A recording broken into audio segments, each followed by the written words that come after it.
is so when you hiring people, you're actually creating a circle, and if that circle doesn't elevate you, it's a cage. Yeah. So you need to get the right people into your business. It's literally giving me a blueprint of what to do, what works, what doesn't work. You know what, I can do double the figures if I just have someone that can do everything else for me. We opened our doors and invited outside agents to explore Keller Williams' playbook for building a profitable real estate business. The room was packed, the energy was incredible, and even I had some major insights. If you want to learn what top producers are doing right now, watch this. What was the first leverage you brought into your business? The first assistant doesn't cost you money, they make you money. You know what, I can do double the figures if I just have someone that can do everything else for me. You can just go and do what you need to do to get listings in order to get money, in order to grow your business. A follow-up question, if you had to do it again, what would you do differently? Sooner. I like that answer. Definitely sooner, and then obviously go through the process of getting talent and not just the first person that you think you need to get because they can actually harm your business. So Melissa, what was the first leverage you brought into your business? Admin. What I did with the admin, it's a little bit different because I'm also going according to the MREA book. Because I wanted to build a team because I've been in the real estate industry since 2005, so a very long time, and I just needed to expand a little bit more. And I capture everybody's details, so sellers, buyers, everybody. But the problem with that is that you're spending a lot of time behind the computer instead of rather being in front of people. That's my strength. I got a part-time admin in, and she just captured leads for me. So all the buyers that came in, she captured leads, and she did the logbook. We liked logbook, no one. So she actually helps you with the logbook as well. And then slowly but surely, I've started giving her more and more tasks. And it's actually great because she actually comes to me and says, Melissa, I'm finished, I need more work, which then you know you've got the proper person. What I can say about you as well is not only did you leverage from admin, you leverage a lot from tech. Yes, we've got a very good tech system where you can actually keep in contact with people. So with smart plans, emails go out where I basically ask for referrals, but I don't do it like all the time so people delete you. I do it every 3 months. Smart plans are basically an email campaign that sends out to all your contacts and your database and everything. So Melissa, leverage isn't just hiring full-time high salary employee. It can be part-time help, virtual assistants, social media managers or software. So how do you decide which form of leverage to implement first when testing a new growth phase?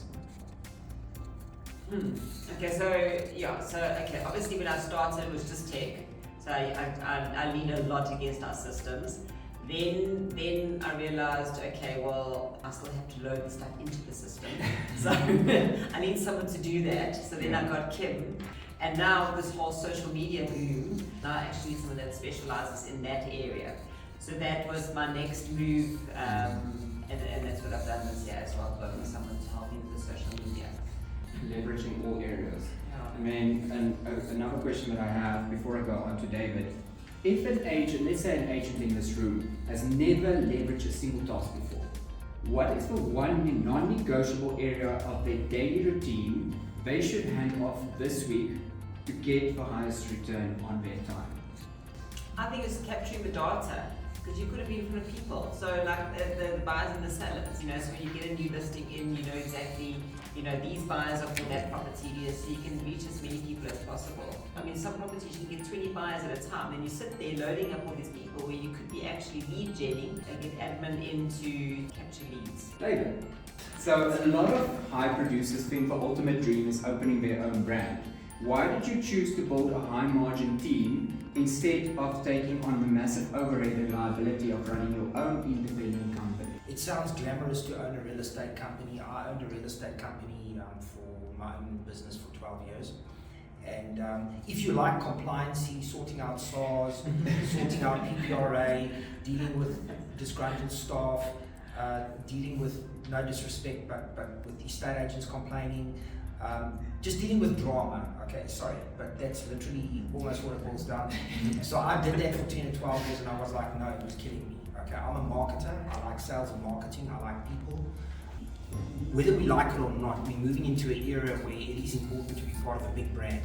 I think going forward, there's a lot of speculation that smaller companies are going to start disappearing, and eventually we're only going to end up with a few big brand companies because of tech, because of systems. We all know business, is all about systems. So, if that's your thing about owning a business and dealing with all the compliance and stuff, great. But that's not for all of us. David, second question. When you built your first team version 1.0, what was the biggest win you experienced, and what was the most painful mistake you promised yourself you'd never make again? Well, if I had to start with painful mistake, when I built my first team, I was at the Blue and Red company. I went about it the wrong way, because you start getting busy as a real estate agent. Suddenly you're running with 20 mandates, and you've got 20 inquiries coming in sometimes per day, and you can't handle all the buyers. So what's the first thing you do? I need a buyer's agent. I need someone to take my buyers through the properties, to free up my time to get more listings in. Wrong. Okay, so the MREA, the book stands for Millionaire Real Estate Agent. Now, I don't know if you guys know this, but it's a national bestseller in America. There's a lot of companies that aren't even in the real estate industry that have read this book, because Gary Keller has written a lot of books. So a lot of companies outside of the real estate industry use it. And as he says, it's not his suggestions. This is a blueprint, okay, of exactly what to do step by step to build a team and to become successful in the real estate industry. Not because he says so. It's modeled off all the successful real estate agents globally. And apparently, whether you live in Paraguay, America, or South Africa, the same recipe applies. They've proved it worldwide. So when I started implementing what the MREA says, by employing an admin person first, and to get your system sorted out, okay, so that you can grow, that's when I started experiencing the win as far as teams go.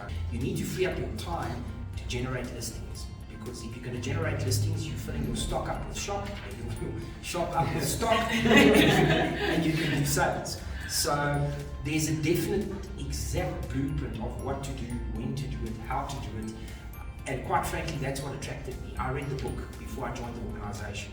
You can see what mine looks like, and I make notes, different colors.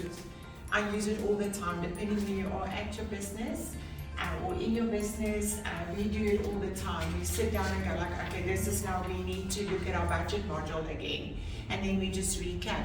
So where you are at in the business, you might be at a stage where you want an assistant. Now it's growing and you need to get to level 3 and 4. And you just refer back to this book. If you follow this, you will be successful. It's been proven. So, Anushka, we learn far more from our failures than our wins. What is one mistake or failed attempt at leverage, whether it was a bad hire, a tool that didn't work, or a bad system that ended up teaching you the most valuable lesson? Definitely not a system, because the system is always been amazing.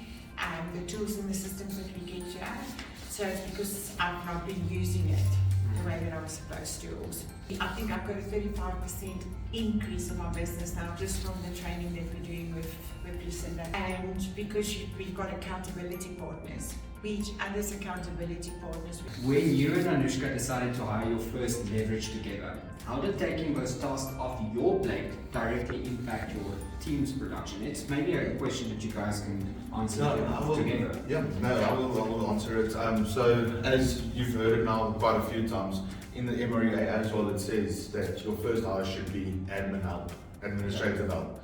So that should be your first, and just what it helps with, if I could answer it like that, is that once again, it creates time and it creates focus on the strength that you have in the business. So they take the admin off and you can focus on the money-making activities. David, the MREA emphasizes holding your expenses accountable. How do you measure whether a piece of tech, a contract worker, or an assistant is actually giving you a return on investment versus just being an added expense? In my younger years, I made tons of money and I spent tons of money. It's crucially important to get to a point where you basically have enough stacked away for 6 months at least to cover your expenses, so that you're not coming from a place of fear. You need to track these things very carefully. As we are taught, there's power in numbers, because people don't track their numbers. It's very important to track your numbers on a monthly basis and see exactly where's your spend going, what sort of return are you getting on it. and get rid of that you don't need to. Quite frankly, not that I'm punting Keller Williams here, but that's what we get taught here. Okay, so budgets and forecasts and that sort of thing. The problem with the real estate industry is a lot of people can be successful real estate agents, but you're not taught how to run a business. Okay, and it is a business. Okay, you are a sole proprietor. You run a business for yourself, but you need to be able to run it like a business. The last question that I have, and it's a question for each one of you. I'll start with you, Jonathan. Since being exposed to the MREA and how to start a team and run it like a business, how has this affected your business and your mindset? It takes you away from trying to be just chasing the deals and just getting one after the other, while actually running a business. Great answer. Nushka, since being exposed to the MREA and how to start a team and run it like a business, how has this affected your business and your mindset? So, mindset, yeah, it always gets stretched. Every single day I learn, and I'm not just saying that. Just follow the model and then attend the training, do the budget, plain green light, red light. This book is still changing my life. We refer to this all the time. And it's never changed. And it says here, it's not about the money, it's about being the best you can be. The money will come. If we build relationships, and then we're there for the clients. It's always about contribution first and the sales second. And I think once we realize that in this business, you will become successful. If I can just add to that, I think, what I've seen over the years in the industry, a lot of real estate people are transactional, as she was saying. You've got to be relational. Okay, if you're building relationships, the money's going to come automatically. I think it's like that in any business. But as I said, a lot of people are chasing the next deal. You'll earn $1 million, you will need $1 million, and they actually teach us to give $1 million. And this is also the company that's made the most millionaire real estate agents globally.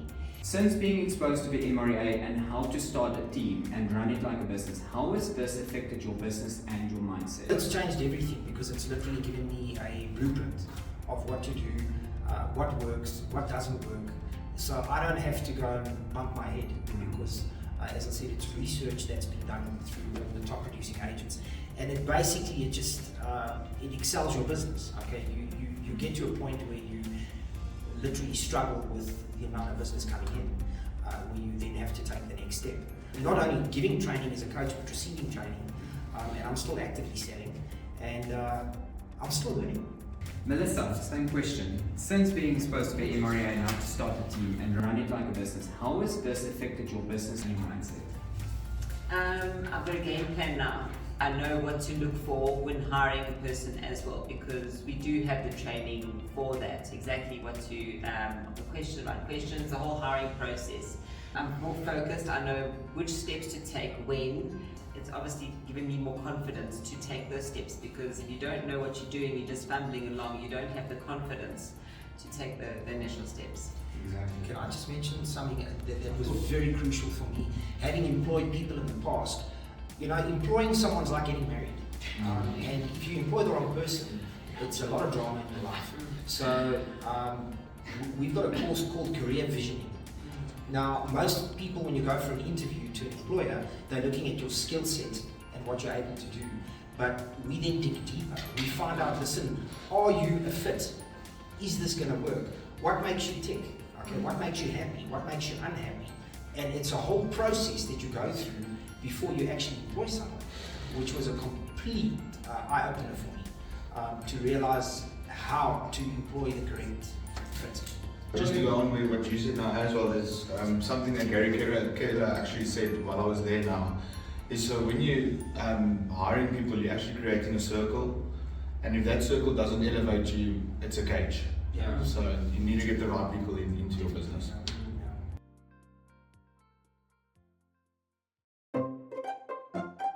Melissa, where's your home?